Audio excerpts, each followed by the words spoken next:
to tell you all Jai Shri Ram. I would like to start by wishing everyone a very happy Republic Day. Respected Honorable Chief Guest, respected Venerable President, respected teachers, citizens, and all my dear brothers and sisters. As we all know that today we all have gathered here on the very special occasion of our nation, which is called Republic Day. This is the best day when we should place to preserve the real meaning state of the prestige of our country, and most importantly, the culture of humanity. What's the meaning of republic?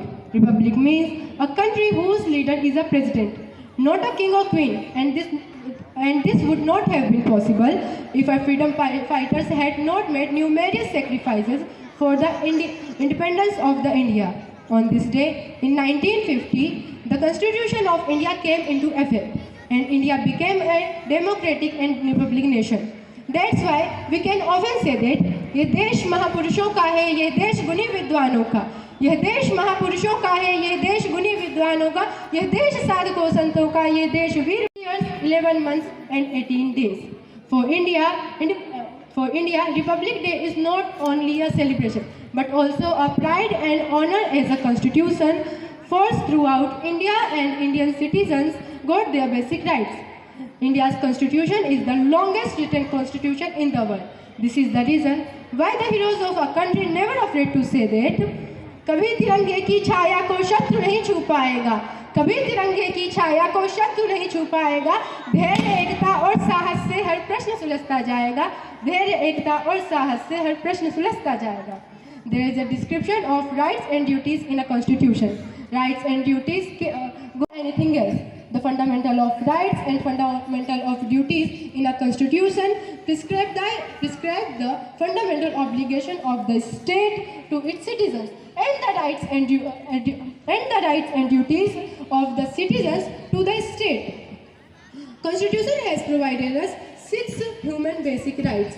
These are right to equality, freedom and liberty against exploitation, right to religious freedom, right to cultural, educational freedom, and last, right to constitutional remedies. And we got independence from British in 1947. From then, India developed a lot and is counted among the most powerful countries in the world. And so our national motto is Satyamev Jayate, which means only truth prevails. This is our national motto because truth always wins, even if it takes time, but it wins and is remembered. And just 4 days ago, Sri Ram Temple was inaugurated. So congratulations to all of you for that too. And in the joy of this, I want to say these beautiful lines to all of you. Raghupati Raghav Raja Ram, Patit Pavan Sita Ram, Sundar Vigrah Megha Shyam, Ganga Tulsi Shaligram, and once again Jai Shri Ram, Jai Shri Ram. And at last, before completing my speech,